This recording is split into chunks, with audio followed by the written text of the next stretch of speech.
Welcome to From Dial Square to Where.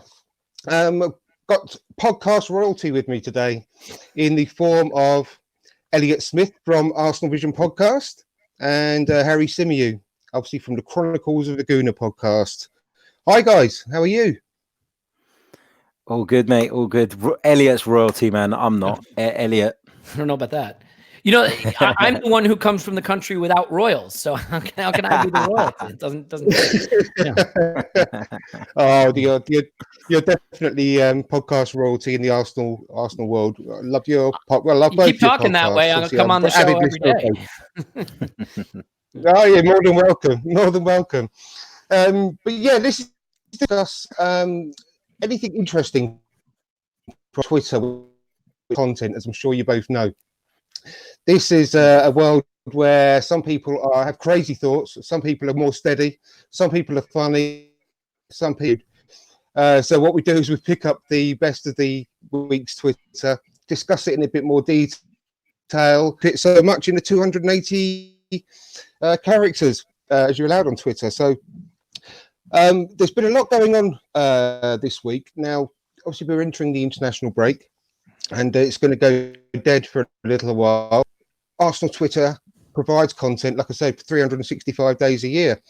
Lots been blowing up this week. I think what I would like to discuss first, and it's actually one of your podcasts, Elliot, that I listened to today, which is the Schadenfreude podcast. My favorite. That was really entertained. Yep. Yeah, definitely one of my. I mean, I love that, and I love the Doomcast as well. Both are brilliant. Up out and Ole out very briefly. A couple of the tweets I noticed were Poch out first and foremost. Harrison Myatt, who's at Myatt Harrison, making Brighton look like Barca. No passion, no desire, no heart. Watching my team forward, full of players that don't want to be there. I love him. Time for a change. Hashtag Poch out. This is one of my personal favourites, I think. This one here, which is from at 1101. You effing happy clappers still want this loser as our manager? For fuck's sake. Even if we... he's got to go, the clueless twat. Hashtag Poch out. It brings you so much joy when you've got 5 minutes just to search these things. And Manchester United. Last one, I've got Ole out from at Owen Doherty. 2 points off relegation. You know, happy smiling faces. Hashtag Ole out. And see, Ole out. Bring Mourinho back with a broken heart emoji. It's just, let's just expand on this a little bit. I mean, sure. Happy to. Can't put Tottenham fan because they just make. But how much joy are we getting from actually watching this crumble in front of our eyes right as we speak? I'll go to you first. That's Elliot. The best. Yeah, no, it's great. The thing I'll say is, you read those tweets, and if I didn't know the actual hashtag, it could be Poch out, it could be Ole out, it could be Emery out. I mean, you know, the thing that's great about this season so far is that everybody is incensed all the time. There's a few Pep out hashtags floating around as well. So, yeah, I mean, it gives me tremendous joy. I think the 7-2 in the Champions League might have been my favorite game of the season. It says a bit about the season we're having and the football we're playing that my favorite games have been Spurs and United games to watch anyway. Seeing Gnabry do them for 4 goals is absolutely fantastic. So I think it's great. Look, what we need, there are some Arsenal fans that I think now want Poch to stay because the feeling is he's lost it. He's now a bad manager. And if he stays, they'll collapse. I couldn't disagree more. I think at the end of the day, he's still a good manager. He's dealing with hilarious dressing room problems there. I don't want to commit slander on your podcast, but certainly there's some things going on in the dressing room that we've all heard rumors about. So I think the sooner he goes and they go back to bringing in the likes of Tim Sherwood, the better off we'll be. I would say Poch out as well. And look, it wouldn't surprise me if that whole thing just blows up over there this season and they finish like bottom half of the table, which I'd love. Me too. Yeah.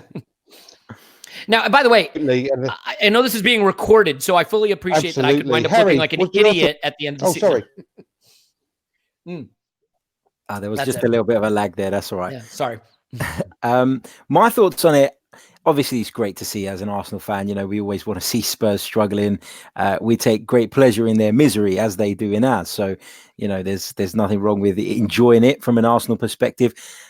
I do think that with Pochettino, though, I think he's kind of suffering from maybe what we were suffering from a few years ago, where it's very easy to point the finger at the manager, but actually it's the club that's lacking ambition. It's the club that, you know, have moved themselves into this fancy new stadium, and money is now the priority. Business is the priority. The Tottenham brand is above anything they do on the football pitch. And I think the fans are really frustrated because obviously they got to a Champions League final, which is almost the pinnacle of club football. You have to win it, obviously, but they almost got there.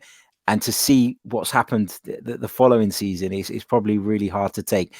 You know, I think Elliot's right, though. You can see that tweet being related to so many managers at the moment, because it feels like this day and age, people are so angry all the time and so reactionary to certain situations. And, you know, how with a calm head can a Tottenham fan be pissed off with Mauricio Pochettino? They can't be, because before Mauricio Pochettino, you know, Spurs made fourth a couple of times here and there, but for the most part, they were outside of that top four. We were never classing them in that sort of bracket. So he's taken them on leaps and bounds. So I don't get Spurs fans that are irate with Pochettino. Clearly, there is bigger issues at Tottenham than just Mauricio Pochettino. Yeah, and I'll say one thing too. I think style plays a big role here because, you know, he has been probably the most pressing manager since he arrived at the league.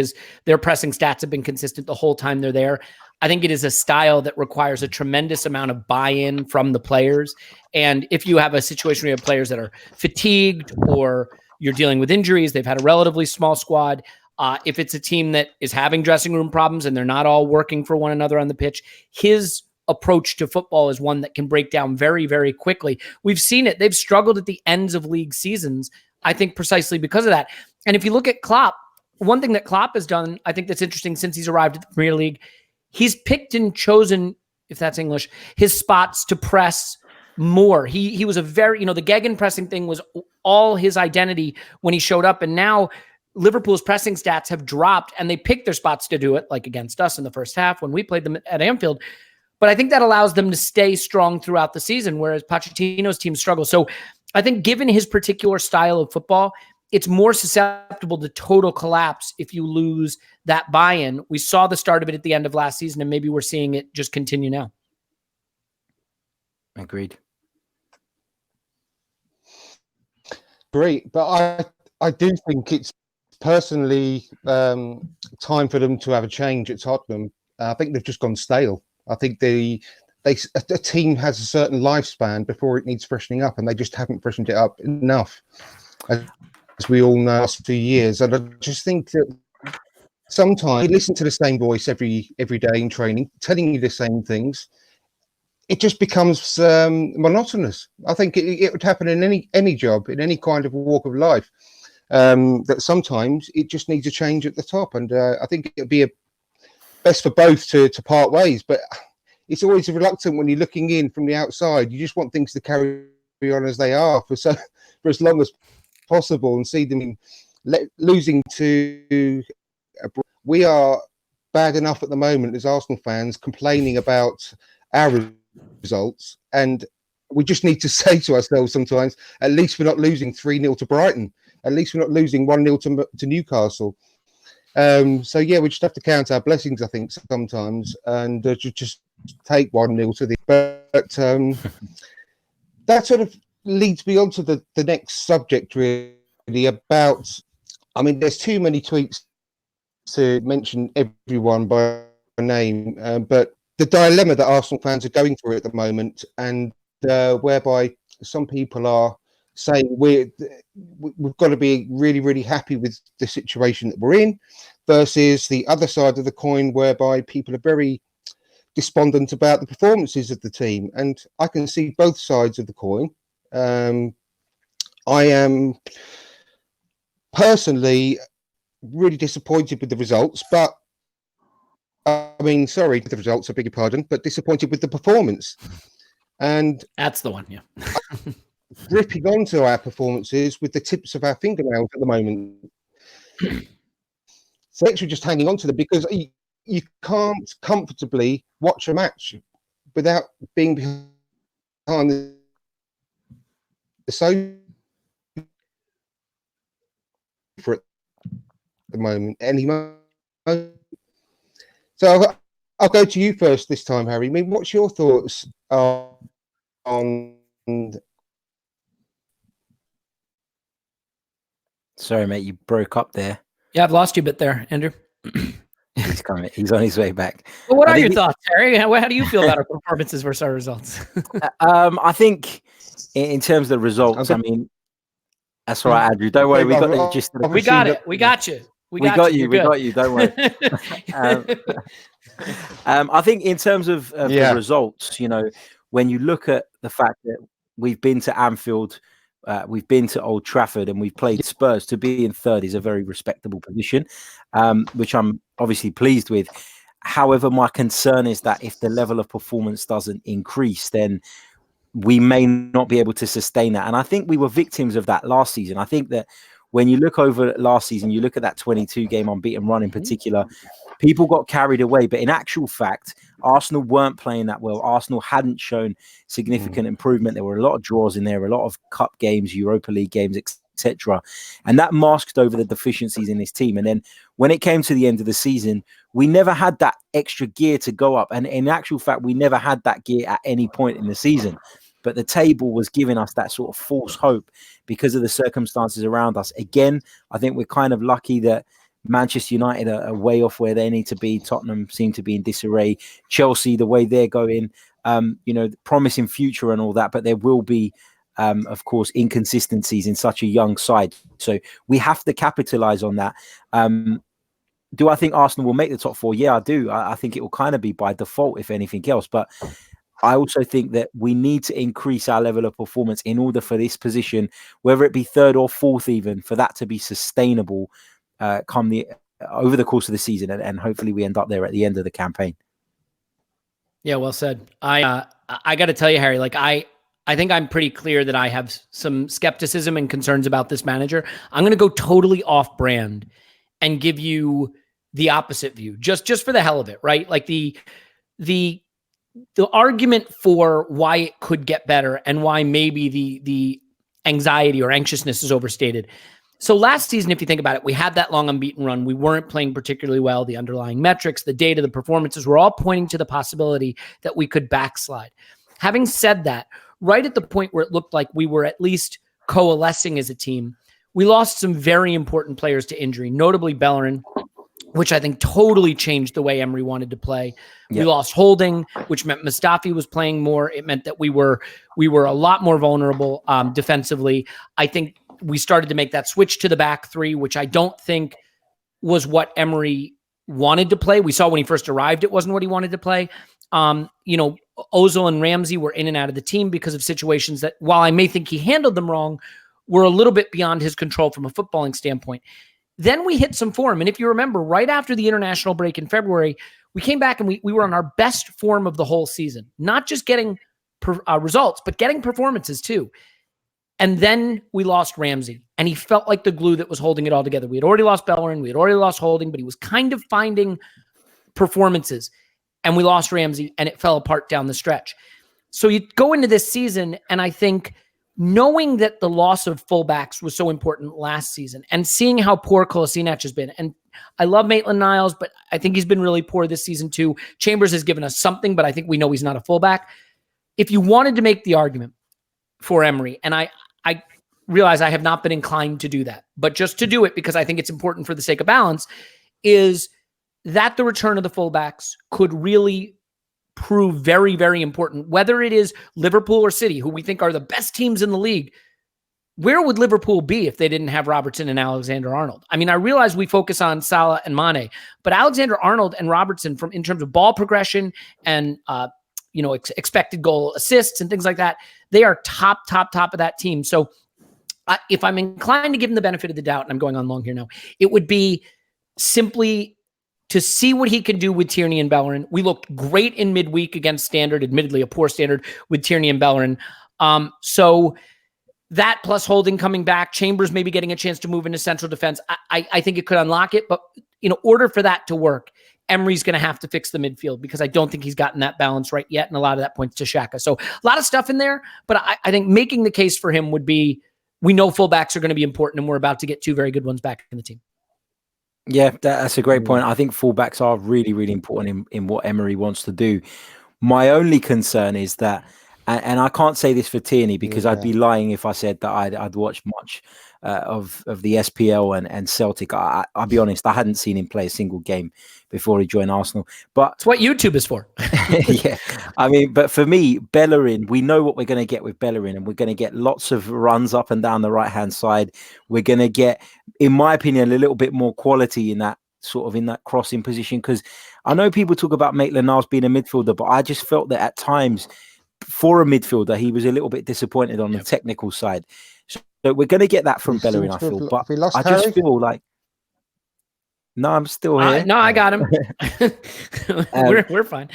Yeah, no, it just. I thought I don't know what's going on. I've got a really good internet normally, and it would be typical that it seems to be playing up. So I do apologise. That's all right, mate.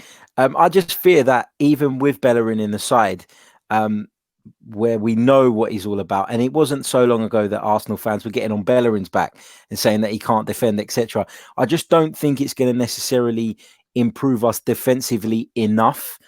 And a lot of that is down to the midfield, like you said, because it's about finding that balance, finding a way of covering those areas of the pitch when you're giving your fullbacks the license to get forward. It's clear that Emery places a lot of emphasis on that. So if that's key to how he wants to play, he also has to find a way of plugging those holes and maybe not leaving his centre back exposed and forcing them to split all the time. Yes. And leave gaping holes through the middle. So there's a lot of things. I do take your point. I think they will improve the team.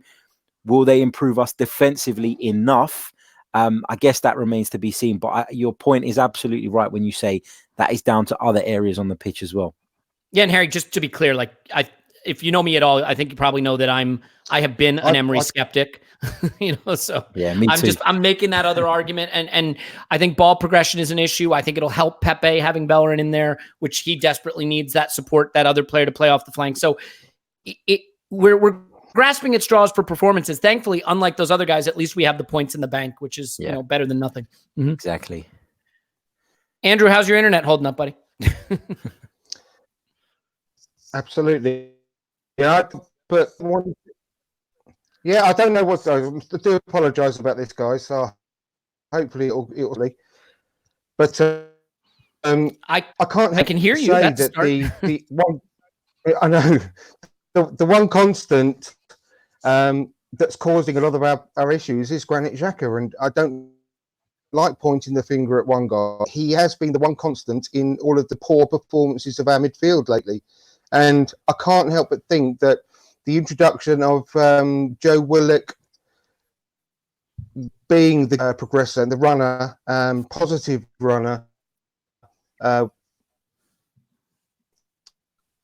would be the big.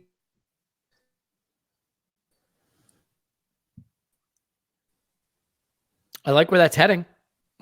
like to hear the rest of it. Andrew, maybe try turning off your camera and just having the audio for a bit if it's affecting. Leave the handsomeness to Harry. He's got us covered there. We'll do the audio part. I need a shave, man. By the way, I got to say, Harry, I think it's funny that you referenced that you didn't watch any of the SPL, but if I look back there, I think I see a half and half Arsenal and Celtic scarves. I'll tell you what, there's a funny story behind that. So I've got a projector in my man cave where I watch my football. Love it. And above that blind, there's a little gap, and the sun comes in and spoils the picture on the projector. So I had to find any shit scarf basically to put there to block the light out.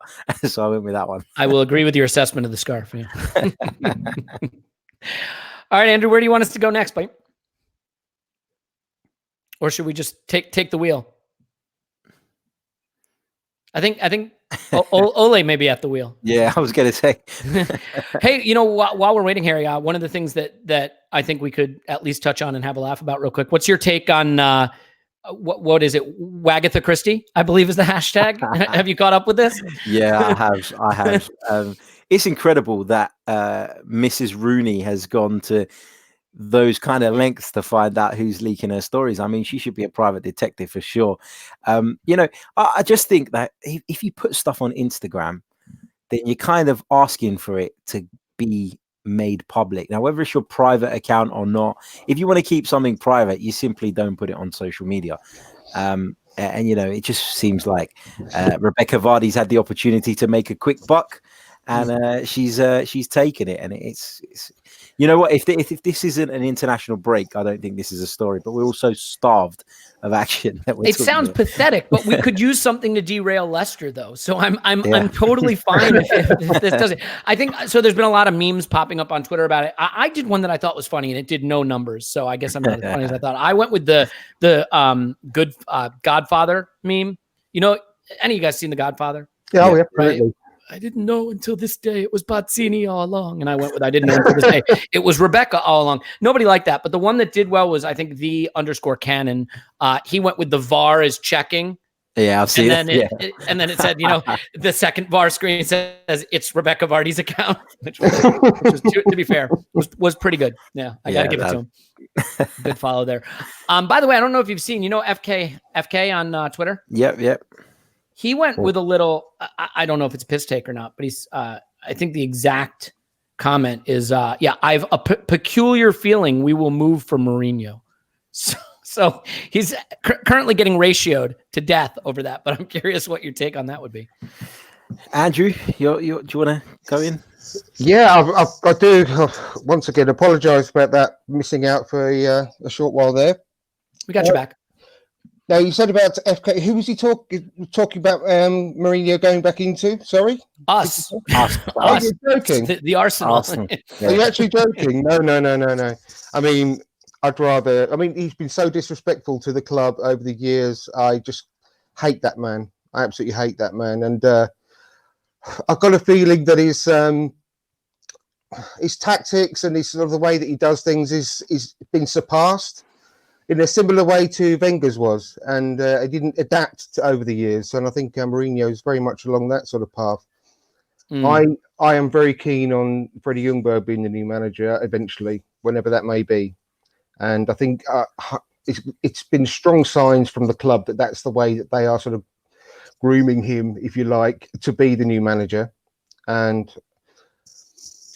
it's difficult to say how he'd perform as the manager, but I think the signs are there, and who he'd bring in him to have around him as backroom staff is yet to be seen. But I've got a good feeling about it. I don't know. There's no basis on that. Well, I mean, I think his argument.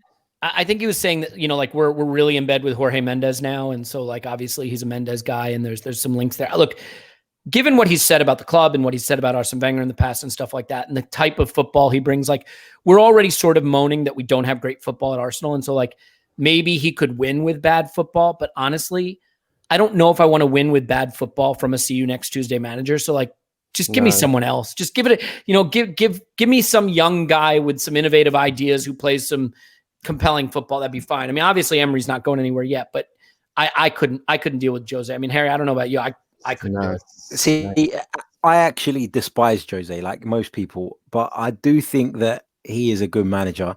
I don't think he just became a bad manager overnight. I think if you look at Manchester United now, you can see that pretty much everything he said was absolutely spot on, because the state that they're in, to think that he finished second with that team a couple of years back, or 3 years ago now, whenever it was, is incredible. And to think that, they've progressively got worse. And I know they had a little bit of a surge when Ole Gunnar Solskjaer went in. That was just the sort of extra energy that comes with the change, but they've slipped back down. They're in big trouble. Everything he said was right. Yes, he was disrespectful to the club. But, we hated Sol Campbell when he played for Spurs, and then he joined Arsenal and became a hero, and we loved him. And that's just the tribalism of football. It's true. If you ask me who I think is a better manager out of Jose Mourinho and Unai Emery, and this might be controversial, their CVs speak for themselves. Jose Mourinho's had an incredible career. So I think I totally accept the point about his football. I just think if our football's going to be bad, which in my opinion under Emery it pretty much is, then I want to get results out of it, and I want to be defensively sound as a result of it. And my issue with Arsenal at the moment is that I see the pragmatism, but I don't see the reward of the pragmatism, and that frustrates me. We still concede goals left, right, and centre, despite trying to play in a certain way. So, you know what? I wouldn't go to Mourinho as the go-to man, but if Arsenal were without a manager and needed someone to steady the ship for 6-12 months, I wouldn't be completely against it. Well, I think you hit the nail on the head, Harry, for me, when you said that if you're going to have a pragmatic manager, then you're not getting the benefits of it. And that's exactly how I feel as well, because we're being told that he's a pragmatic manager and we're not seeing any kind of benefit for any kind of strength in the defence that we thought we were going to get with Emery. And we're getting boring football, and the statistics are showing that we're not really improving at all. So I'd rather have a very exciting football and lose most weeks than watch this turgid football that that we were all being served up with over the last few weeks. To be perfectly honest, I can't stand watching the matches at the moment, and I hate saying that. Apart from the cup games, they've been great. They've been fantastic. I've loved those. And like I said before, the one constant, and it's not down to one guy, and I've got no issue with Granit Xhaka as a footballer. I just don't think he's a good enough footballer for Arsenal. And I said this on a previous podcast. There's a few different types of midfielder in my book. You've obviously got your defensive midfielders and attacking midfielders, and then wide midfielders. Granit Xhaka doesn't tick any of those boxes for me. What does he actually offer? He's a good solid midfielder, and he's got a good range of passing, but when you're in the best league in the world, in one of the top clubs in that league, you'd expect a player to have good passing range. Otherwise, why are you an elite footballer? I think that it's a little bit so in the UK, I think we're very hung up on this. Is he a defensive midfielder or is he a attacking midfielder? There doesn't seem to be any real in-betweens. When you take Italian football, for example, which is a league I follow very closely, and when you listen to the discussions and the debates that those guys have, they often talk about even more types of midfielders. They've got a far more specific identification system of what a midfielder is and how he should play and what he does. And when I look at Granit Xhaka, I see a deep lying midfield player. And what I mean by that is somebody who needs to sit deep because he's not necessarily got the ability to dribble and things like that in the final third, needs to sit deep, but is not necessarily there to break up play and make tackles. Granit Xhaka wants to receive the ball in a situation where he can look forward and play it. Granit Xhaka doesn't want to be coming to the edge of his own penalty area with his back to the opponent's goal, receiving the ball, having to turn left or right and not knowing what's behind him. And, you know, if you think back to that Watford game where we threw away the 2-goal lead, do you remember the goal that Socrates gave away when he passed the ball out? How can we forget? I mean, well, if, you know, that pass was supposedly going to Guendouzi. But if you freeze frame that moment when Socrates is about to place the pass and you look at Matteo Guendouzi, he's got 3-4 players around him on the edge of his own box, facing his own goal. No midfield player in the world wants to receive that ball there. No one. Yeah, but no defender would make that pass either. No, but I've watched Socrates for years because I'm Greek, so I follow the Greek national team, and I can tell you that is not Socrates' game. That is something that Unai Emery is insisting on, because Socrates will smash that into row Z. That's the way he's been brought up. That's the way he's played all his career. So for me, it's just Xhaka makes silly mistakes. I just think that he plays in a system that exposes his flaws even more. And as a manager, you've got to recognize that and try and mitigate those risks. And Emery doesn't do that for me. No, I agree. You know, I think part of the issue is what is Xhaka tasked with doing? And I'm looking at like a pass map of his from the game at the weekend, and he's supposed to be progressing the play, right? I mean, he is supposed to have the primary responsibility of picking the ball up off the defenders and progressing the play. And right now, everything's just very lateral. And I have some sympathy for Granit Xhaka right now, only because this flat midfield three where the outside midfielders push wide to the touchline, and I just think it leaves him so little opportunity to impact the game the way he likes to. He likes to play those, those long diagonals to the fullbacks charging up the pitch. He can play the line breaking pass. I mean, Arsene Wenger once said Granit Xhaka plays very well the intermediate value pass. And I do think that's what he's good at. I don't think he can sit at the base of a midfield by himself. He's being asked to cover huge swaths of the pitch because the outside midfielders are going wide, and he's got that whole center of the pitch. And it's worse with Aubameyang up front because Aubameyang wants to run in behind, whereas Lacazette will at least drop in and give him someone to give the ball to in the midfield. I think if you look at our passing from the last game, we played almost no passes in the center of the pitch in the final third, and almost no vertical passes in the center of the pitch at all. And so if that's the setup, I don't know how Granit Xhaka can impact the game. What you probably need to do there is put someone who can carry the ball with the ball at their feet, because someone's got to be able to pick up the ball and bring it forward if there's no one to pass it to. If you look at the midweek game where we had Ceballos and Torreira in a more traditional 4-2-3-1, they exchanged a ton of passes with each other. They have that partner to play off of, and we're not really giving that right now. I think he's a limited player, but I think his limitations are more about lack of mobility and lack of quick passing. He's not a player who plays on one touch. He does not receive on the half turn, so he has to turn slow. If he gets under pressure, then he has to give it back to the defenders. I love the way Guendouzi receives on the half turn, looks up, and if there's space, he'll carry the ball. I could see him doing that job better than Xhaka, but I am torn between thinking the problems in the midfield are personnel related and the problems in midfield are related to the system, because that flat three where the two outside midfielders split wide, like for me, it's something Emery has decided to try, and I'm all for managers trying new stuff. I mean, I remember when Pep did the tucked in fullbacks, but like it's not working, and I think he's got to find something else. And look, if we're stuck with Xhaka starting, and we may be, because it sure seems like he's wedded to that, then at a minimum, we have to find a system and a partner that works for him. The best he ever was at Arsenal was in a midfield two with the back three in our FA Cup run when we beat Chelsea and City. I was just going to say that. And it was with Ramsey alongside him, one runner, one who goes and one who sits and could progress the ball with his running off the ball. And I'm not saying that's the system we should use, but I think that is a lot more indicative of how he can be valuable to a team. So I'd rather see him taken out, but I certainly think that this system is not getting the most out of him. Well, the last couple of days, I've been thinking about that myself, whether it would be, and I haven't liked this last season, but I've been thinking whether it might be worthwhile having a back three with when we get Bellerin and Tierney back and have them as the extra width. And I don't know what your thoughts are about, because that also, just quickly, that might be bring the best out of Luiz as well, with his passing, being able to take the ball out a little bit. But Andrew, I just think it'd be a shame to switch to a back three when we finally have two. No, I'm saying when we finally have two natural fullbacks. Like, I'm not saying that long term it wouldn't be better, but we've been playing without real fullbacks for basically 18 months, and or whatever it is. I'd love to see us a year. I'd love to see us give the back four a shot with two natural fullbacks to see if that does indeed lead to the improvement. Don't get me wrong. I don't want to go back to a back three, but I'm thinking whether because of this system that he wants to play Xhaka at the end of the day, and and our performances are worse when he's in the team, whether it's down to him or down to the system or down to whatever. It can't be ignored that we're worse when Xhaka's in the team, because like we just had a comment from Ryan from the Mr. Arsenal podcast.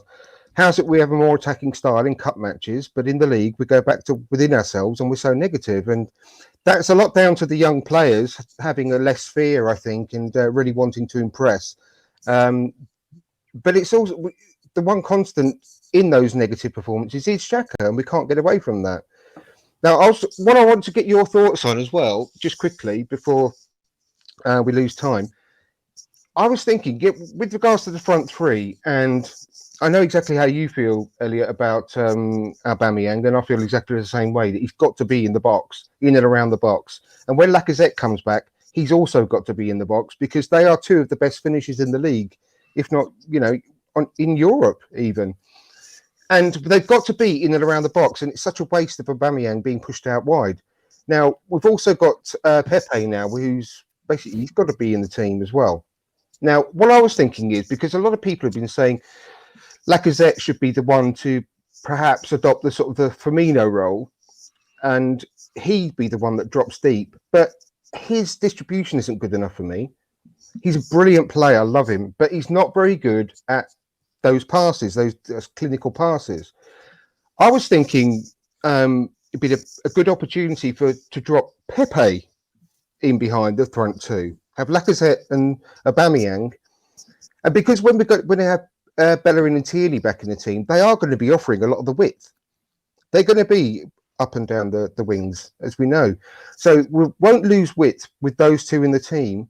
And when Pepe dropping back behind the front two, it utilises an awful lot of his skills as well. Because when you see the reels of him on YouTube from last season, an awful lot of his goals come from the central position anyway. He likes to be central, drifting in from the right. Now, if he stays in that sort of pocket between the front two, he's going to be able to utilise those amazing turns that we all seen him do against Burnley and Liverpool, where he turns 180 degrees and he's just gone and leaves the players. He's got that bit of space to run into towards a goal. He's got a pass in him. He's got a long shot in him. And I'm thinking whether that might be worthwhile trying out once we've got Bellerin and Tierney as fixtures in the team. What do you think about that? Harry first. Yeah, that's a tough call. Not for me. And I'll give you my reasons why. It's not to dismiss the idea. Just for me, I think with a lot of people talk about Aubameyang, for example, playing out from the left and how it's a bad thing. And I in an ideal world, I'd like to see him and Lacazette play through the middle. It's obvious that Emery doesn't feel that we're maybe defensively sound enough to do something like that, to play with a front two. It's not often you see a front two, a conventional 4-4-2 in modern football anyway. I feel like the game's maybe moved a little bit beyond that.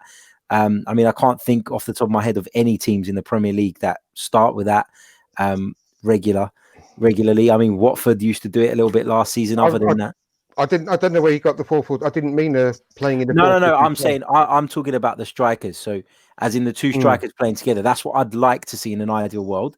But I don't think there's a system that can accommodate that. Is kind of the point I'm trying to make. Oh yeah. I think Aubameyang coming from the left is not as bad a thing as some people make out, because I think coming from the left and drifting inside, often you arrive undetected because the centre back is focused on the centre forward, and often you can arrive into space a little bit unexpected, a little bit undetected, and you can cause problems. I think Aubameyang's brilliant at doing that.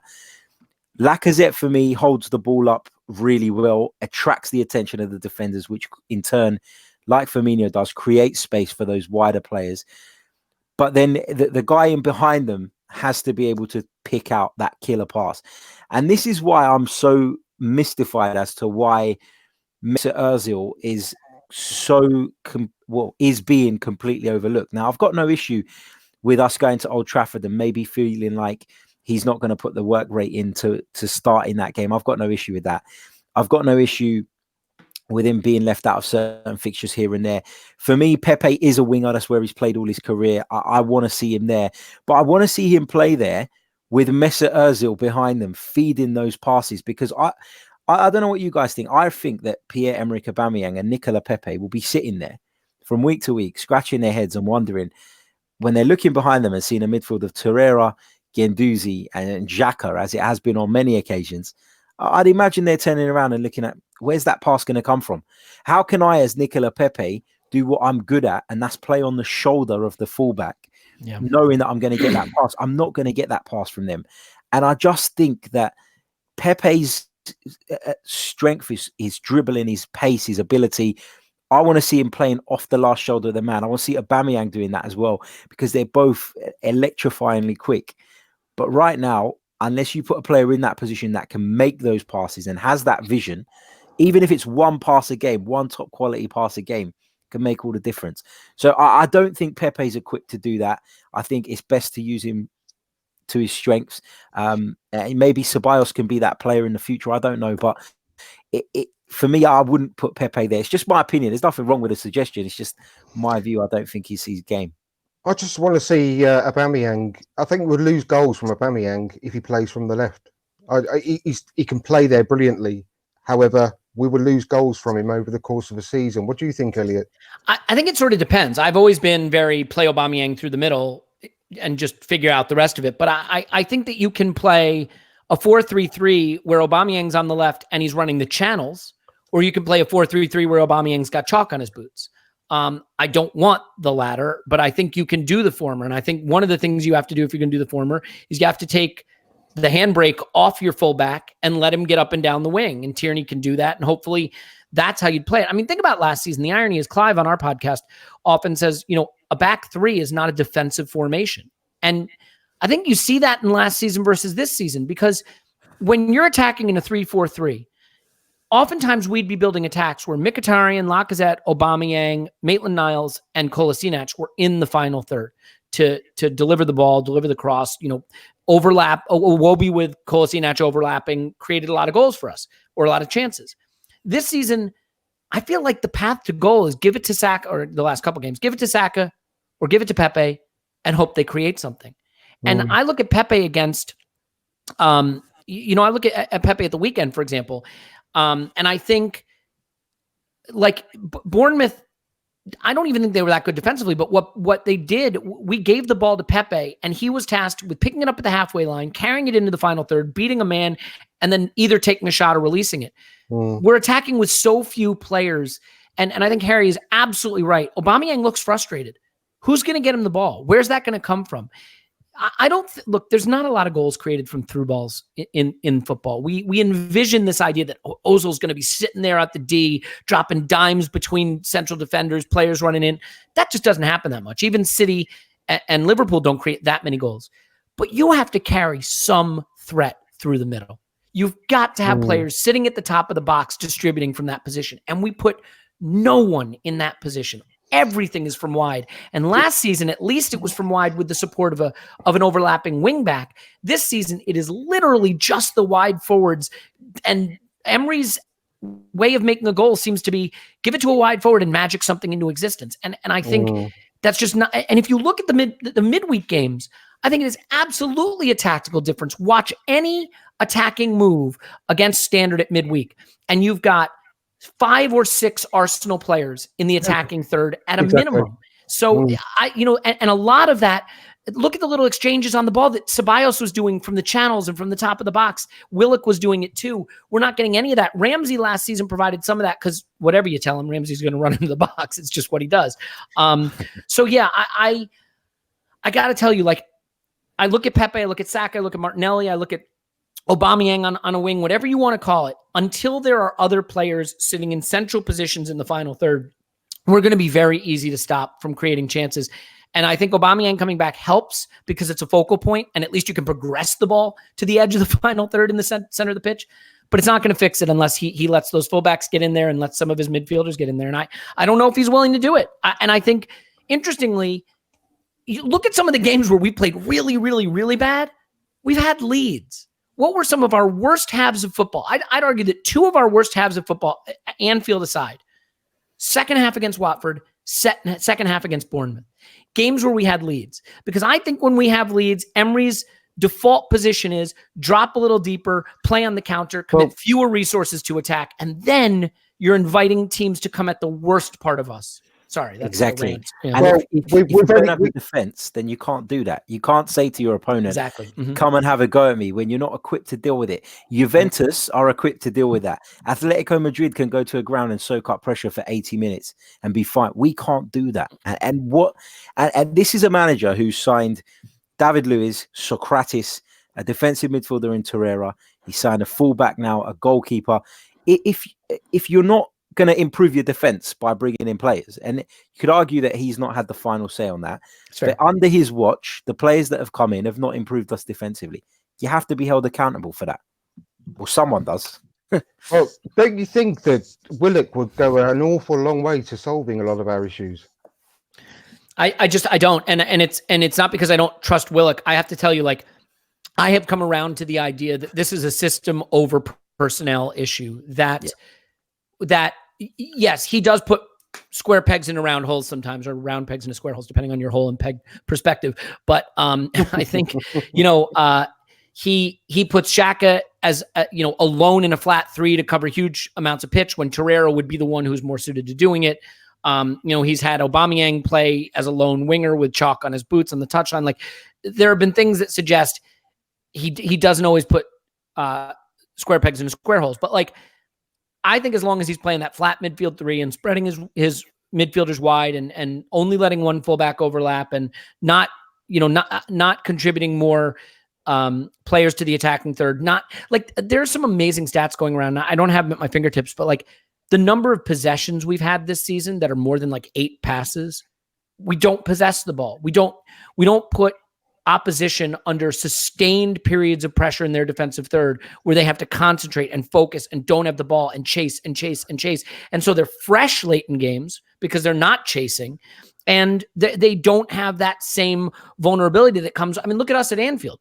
We defended valiantly for a long period of time, but you can only concentrate like that for so long before you break. So don't get me wrong. I like Willock. I think there are better ways he could put this team out. But if you just look at the midweek, there's no argument you can make that the midweek team is better than the weekend team. Like, all right, you could make an argument that the fullbacks are, to be fair, but like Aubameyang is our best player. Pepe is a good player. The issue to me isn't personnel. It is system and it is mentality. And until we get that right, I don't know that you can just pull one guy out and put one guy in and have a bad system produce good results. So what's the difference between the system and the mentality from the midweek to the weekend then? Oh, I mean, it's that 4-2-3-1. It's the 5 players or 6 players in the attacking third. It's a true double pivot that progresses the ball through controlled possession, a number 10 that's allowed to run into the box and support the attack, right? It's wide forwards who can tuck in because you have fullbacks overlapping. You look at what Nelson was able to do in midweek with that wide forward position where he could tuck in more. You look at what Ceballos and Willock did at the edge of the box where they were allowed to get into the box. Ceballos had a goal where he tapped it in from 3 yards, right? Willock had a goal from the channel. Those players are not in those positions in Premier League games. Who would be the midfielder tapping in a goal in our Premier League game?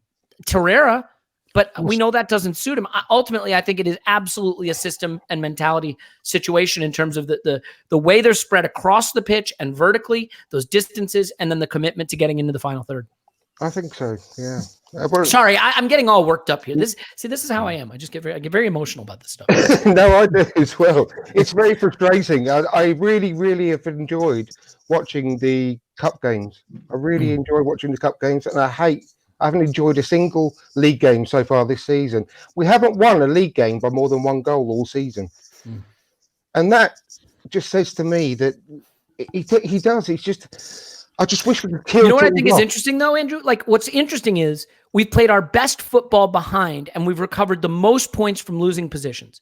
And we played our worst football ahead. And I'm just going to breathe a bunch of bias and agenda into that. But what that says to me is when we're forced to commit to attacking, we play some of the best football in the league. When we are allowed to give in to the more defensive instincts of our manager, we play some of the worst football in the league. So why do we play better football when we're behind and recover the most points from losing positions? Because we're a team built to attack.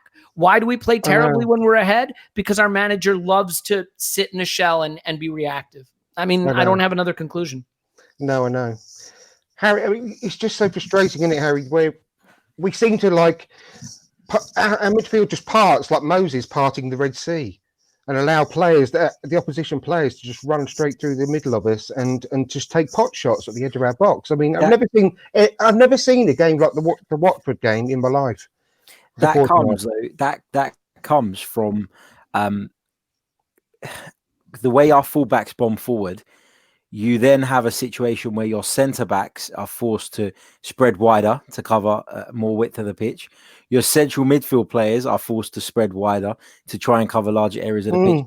Essentially, what you get is, and Juventus are the prime example of this. I watched their game the other night against Inter. Inter would win the ball, counter attack. The first thought of that Juventus back four was to get as compact as possible and defend the width of their penalty area. That is what the top defensive sides do, because then you cannot create space. No one can create spaces in between you if there is no space. If you're tight like a unit. Now you have to accept that you can't cover the entire width of the pitch, so you surrender the flanks. Nobody's going to score from the corner flag. It's fine. Give them that space. You need to defend the width of your box. very well and very compact, and make sure that you do not allow anybody to get in between the lines in those areas. You surrender the flanks, you let them put the cross in, and you know that you're going to deal with it if you defend the box properly. And Juventus are a prime example of that. Atletico Madrid do that. I know I keep using those two as an example, but I think that, you know, Juventus in the past under Allegri in particular were a great defensive unit. Simeone's a great manager at getting his sides very well organized. So I just think there's clear blueprints of how you should and how you shouldn't defend and how you deal with a transition. And I feel like we used to say, oh, Arsene Wenger hasn't got a clue. He's lost it. He doesn't know what he's doing. Well, we've got another manager now who, for me, this is very pragmatic in his approach, yet the basic fundamentals of defending are still missing from this team and from this squad. And that worries me. That's why teams break through the middle of us, because we allow them to. We create spaces. You know, Elliot was talking earlier on about the two midfielders in a three pushing out to the flanks. So what that does is creates a huge gap between them and Granit Xhaka. So naturally, the opponents are going to fill up those holes. They're going to isolate Granit Xhaka, and it doesn't matter who you put there, because even when Mikel Arteta was there, when Francis Coquelin was there, we still had the same problem. We still had the same problem. So yeah, just, you know, it's a system issue for me, and it is really frustrating. And we're just watching the same thing. It's like a knife through butter, week in, week out. And the problem is, once if you get the defense like that, exactly as you said, and compact on the edge of the box and guarding the box, and you win the ball back, you've then got a break, which is what apparently Emery really wants to be, that sort of transitional team and the counter attacking team. And then we haven't got the players to do that when we've got the midfield that, you know, the flat midfield that we've chosen, like you said, Elliot. So yeah. We're screwed either way, really. So I think we just sack Emery tomorrow, to be perfectly honest. That's a joke. That's a joke. But we've got to get this sorted out, because if he wants to be that team that he's professing to be, you know, the transitional team, he's got to surely be able to see that the midfield isn't working in that setup. Look, I will say this. I am frustrated with Emery, like absolutely no doubt. I think that a lot of people have reached a point where they have come to their final conclusions about him as manager. I think my final conclusion at this moment is he is inherently going to be a more conservative defensive manager. And so, like, that's what we've got. I think, and we've all touched on this, if you are going to inherently be more conservative and defensive, you better get results, because people will be more patient with beautiful football that doesn't always win than they will be with ugly football that doesn't always win. The fact that we are sitting third right now, I don't know if it's a huge credit to us, but we are third. And we do have a platform right now to go on and achieve our goals this season. I think Emery puts himself under more pressure to get those results because of the way he approaches the games. I think the situation with Ozil is tough, and I'm not saying that's entirely his fault, by the way, because there's too much information we don't know.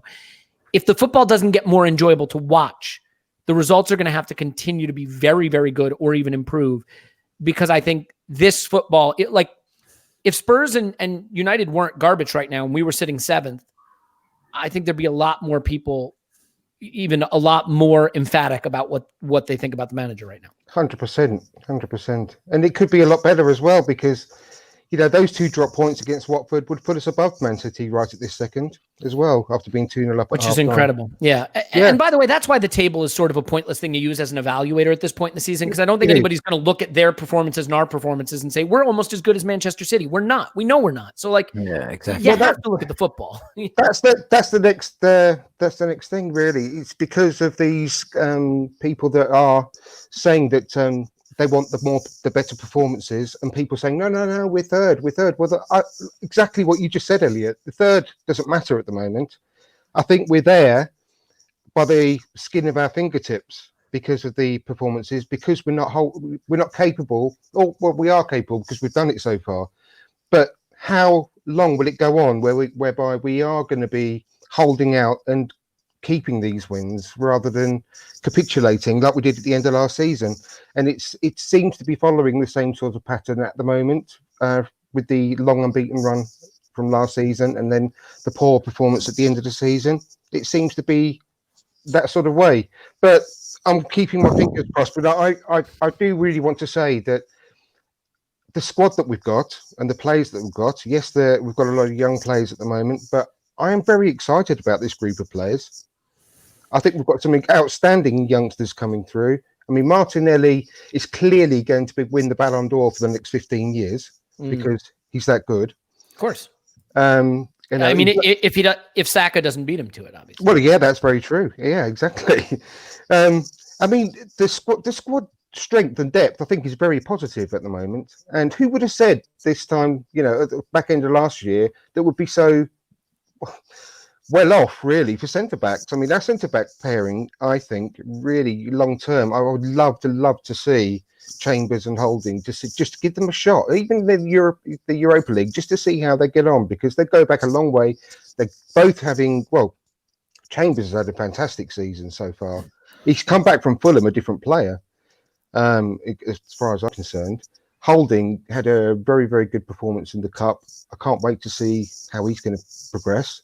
You know, Andrew, outstanding. I'm going to do the ugly American thing because it's just what we do, and say it is mid-work day for me here. So yes, I am currently declining conference calls. Not to sound important, they're nothing important, I assure you. But unfortunately, I'm going to have to get out with it and stay employed. Me too, mate. I've got a call I need to jump on as well. But thank you so much for having us. Yeah. No, it's been fantastic. I can't thank you enough. I've been really, really grateful that you joined us tonight. Hopefully, we'll maybe be able to do it again in the future. But thanks ever so much. I'm sorry about my connectivity issues a bit earlier on. Great stuff. Nice to meet you as well, Elliot. All the best. Yeah, you mate. as well. Yeah, thanks. I appreciate it. Take care, mate. Thank you. Keep up the good work, both of you. Cheers. Thanks, mate. Andrew. Take care. Cheers. Well, that's sure that you subscribe to this channel as well. Hopefully, fingers crossed, we've got Ryan here joining us from the Mr. Arsenal podcast. Hello, Ryan. All right, Andrew, how you doing? Yeah, I'm very, very good. You all right? I'm sorry you've missed. Yeah, very good. I'm sorry you've missed Elliot and Harry.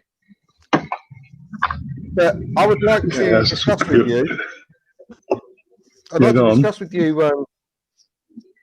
So we've got a bit of a lag. I don't know if it's my end again after all the issues I had earlier, or yours.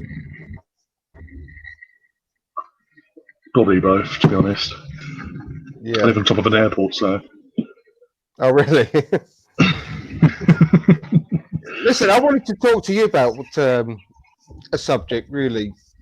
I was just talking at the end there before Elliot and Harry left about how happy I am at the moment with the actual squad itself, the squad depth and the players that we've got now, and the strength of the youth coming through. And that really excites me, and I find it very positive. And what I'd love to do one day, which I haven't done yet, I've been meaning to do it for a while, is list out all of the starting 11 that, generally speaking, Liverpool play every week, and then list our strongest starting 11. And just considering that Bellerin, Holding, Tierney, Pepe are all in their very best form, and all of our players are in their very best form.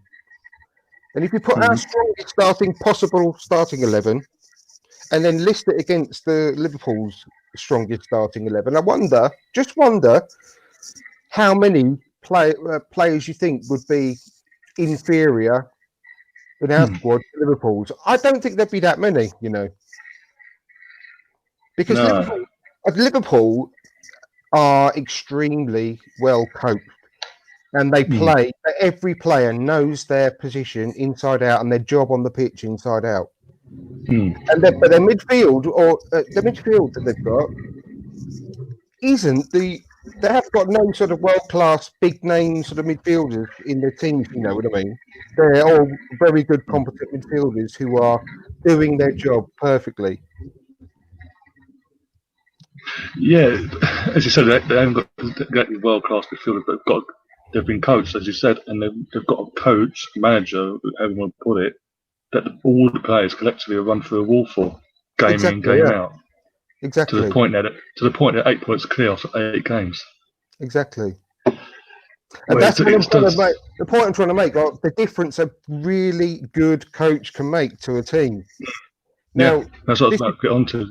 this is the issue. He's good, but he's not good enough. I don't think Emery's good enough. No, He's at that and stop. I do think with this current setup in the board, I do. This is like a stopgap between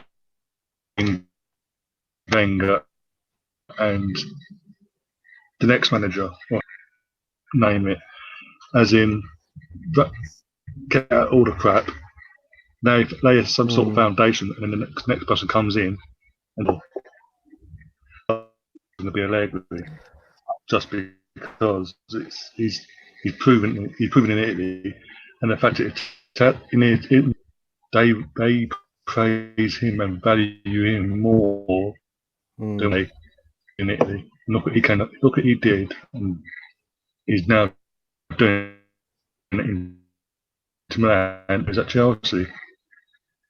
It took him up 5 it just shows you, minutes doesn't to figure out against us when he was getting battered.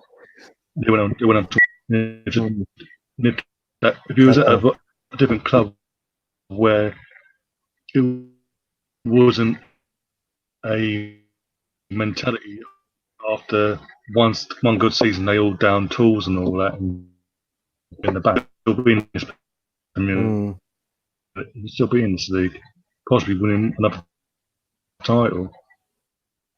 And also with Allegri, he don't take crap. No, He no. wouldn't have Jacques in his. He has a style. See, this is I totally agree. This is the quandary I've got in my head because I'm totally supportive of the team, and I don't want to be the. I'm not calling for Emery out, right? But I've got concerns, and I can't help them, and I have to sort of express those. And one thing is that if Emery is, and if everyone is happy, we're not happy, but if everyone is sort of resigned to Emery leaving at the end of the season, right? What I can't get out of my head is, if that's the case, then surely common sense would tell you that the best thing to do would be to get rid of Emery in December, allow the new manager some kind of choice of if we're going to bring anyone in January, which I don't think we will, but if that was going to be the case, let him have some kind of choice, but also then give that new manager the last 6 months of the year, or 5 months of the season, sorry, to get used to the team, to start developing a style of play, so that we can hit the ground running for pre-season, rather than bring him in the summer, potentially quite late in the summer even, and not have all that time with the players. I would do that if I was a football club owner personally. Virtually not write off the last 6 months of the season, because the players are still going to play for that new manager. You always get that new manager uplift anyway, and they're going to want to try and impress him. But that makes common sense to me, to do it in December rather than in the summer. What do you think? I get what you're saying. That I think they would do, but the fact is, he's basically technically in the last year of his contract.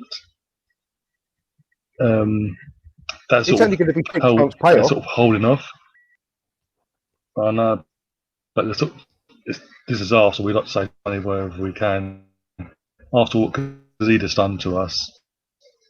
Well, yeah, but we all thought about it in the summer. We never thought. Colin the other day in a watch along for the Man United game, it actually wouldn't cost it.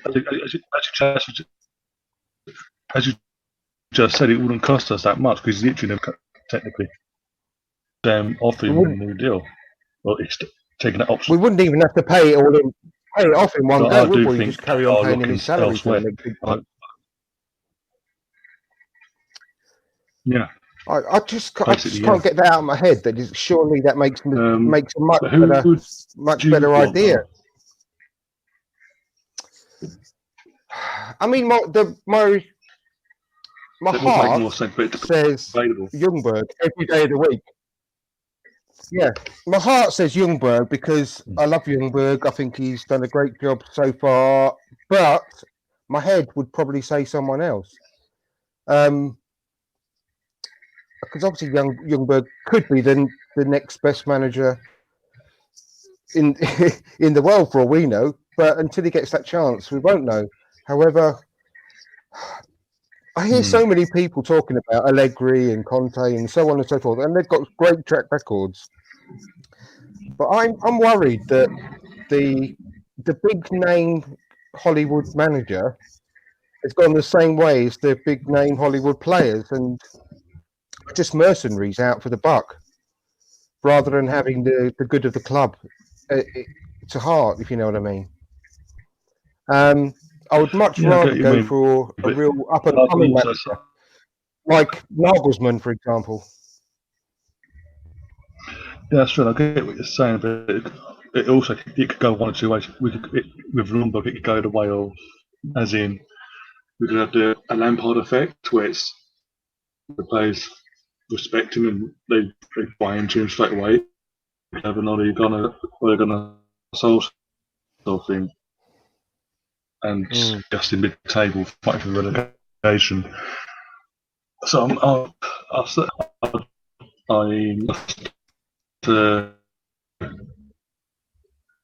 mould him, so to speak, and give him the experience as an assistant and build him up that way until he feels he's 100% ready. But don't get me wrong, look what he did in the youth team last season. Absolutely fantastic. I know, and all the players love him, absolutely love him, and I think he's the sort of manager that they would run through a brick wall for because of the respect. So I think he would be a good call. Yeah, very much so. Yeah, I would not be unhappy with that either. I think it's you that's lagging this time, Ryan. I've just done a sort of quick check. I seem to be all right now. After it was me earlier, it seems to be me. It seems to be you, sorry. But never mind. I'm literally on top of Heathrow Airport, so yeah, no worries. Hopefully, we'll just get. I do apologize. No, not at all, mate, not at all. But yeah, so that's the thing for me. I'd love to do that one day, where what I said earlier about sort of comparing squads, because I think that the squad that we're building up now, just off the top of my head, right, we've got they've got a better goalkeeper, although I think we've got two very good goalkeepers now. They've obviously got Virgil van Dijk, who's better than any of our defenders. So we're one really good central defender short, and then I think the next issue would be Fernandinho is a better option as a sort of a screen for the back four than Granit Xhaka, obviously. So we could do with another central defensive midfielder, but the front three that they've got work again brilliantly. But remember what I said to start off with: if we have all of our players fully fit and firing and in form, and I think that Pepe, Lacazette, and Aubameyang, surely, once they're used to each other and when they are full firing on form, are an equivalent of the Liverpool front three. What do you think? Individually and collectively as a front three, surely there's not much difference.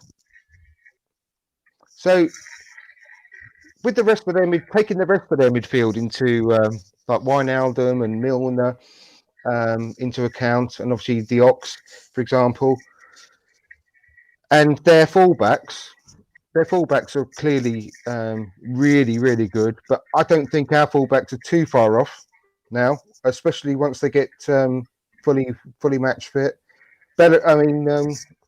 Trent Alexander-Arnold, Bellerin, not huge amounts of difference. And an awful lot of people from Scotland think that Kieran Tierney is better than Andy Robertson at his age. So if you imagine Tierney in 2 years' time, because he's 2 years younger than Robertson, who's to say that he's not going to be even better? He's already brilliant. So I don't think we're that far off, And I think the major problem is, like I said, the coach to have a proper way of playing and to set the team up right. So you can't get around that fact, I don't think, can you, really? That we haven't got the right guy in charge. No, that's I've sort of hit the nail on the head of my own channel and I watched something. I was just like watching at the moment, going there so negatively. Yet, obviously, I can see where the issue is that they've got no style at all. But in the cup games, we've got the style. And as you guys said earlier, one is when Xhaka's in the team. Because also in the Premier League, the one game where Xhaka didn't finish the game, or the second he came, I think, changed in the team to win that game. Yeah. So this is what I don't get. How can he make someone our club captain? Because I don't care what he says or the club says. Emery made that choice. There's no way the players made that choice. No. And the club shot themselves in the foot as well. Because when it was announced, it was when they put the statement out, they put the words of Emery chose. Not so. What someone's signed along the way. I'm leaning towards it's Emery's choice. It's Emery's choice to leave out Ozil completely. It is. There's no doubt about that. And I think that we don't know what Ozil's doing in order to make him feel that way about him as a player. But the fact that Per Mertesacker has come out and talked against Ozil as well. I just wish we could be a fly on the wall and for it all to come out and I don't know, maybe they even like a massive Twitter spat, with messages going back and forth and it all just coming out. That'd be amazing, wouldn't it? I mean, God. I know that would prove an awful lot of content for us all. We'll never know the truth until someone writes. Yeah, that'd be amazing, wouldn't it? God. But I think we're gonna. I'm really sorry. We haven't spoken for long, but I think we'll have to call it a day because there is an awful lot of lag, and I'm sure it's not great to. Yeah, I do apologise at my end. Not at all. I really appreciate you coming on, and thanks for taking part. And all your comments that you made are really good comments, and I really appreciate it, Ryan. I appreciate your support. Thanks for coming on. Do you want to tell everyone? Vice versa, I appreciate your support as well. Not at all. And, just before we go, tell everyone how they can find you on social media and obviously your YouTube channel. I'm on basic social media at Arsenal89, and my YouTube channel is Mr. Arsenal Podcast. And basically pretty much every match I get guests on, like yourself, Stephen Desmond himself, Kevin Campbell's been down with organising that. And if you watched them for the season, or two, all general Arsenal shit, and everything. When we get the Chutney, take the out at Tottenham, have that glee brought back. Well, we should do a whole podcast on that. Just taking the Mickey out of Tottenham and Man United. That'd be fantastic. We have to get that arranged for next week sometime during the international break. Oh, definitely. It's like I said in the beginning of your show in the chat room. It's Tottenham are now going through, and so early into their new stadium, by the way. What we've been going for the last years. But at least we had a good view of the absolute meltdown. They've literally moved in 5 minutes and that get done. But hey, keep watching. Oh, I know, exactly. Long may it last, exactly. Keep watching. Thanks a lot, Ryan. I really appreciate it. So we'll catch up again No very problem. soon. Oh, definitely. Cheers. Thanks for having Thanks me on. I'll everyone see you for soon. watching, and take care. Please tune in again next week. Like and subscribe and share, and we'll be back next week with more guests. Thank you very much for tuning in. Take care. Bye bye.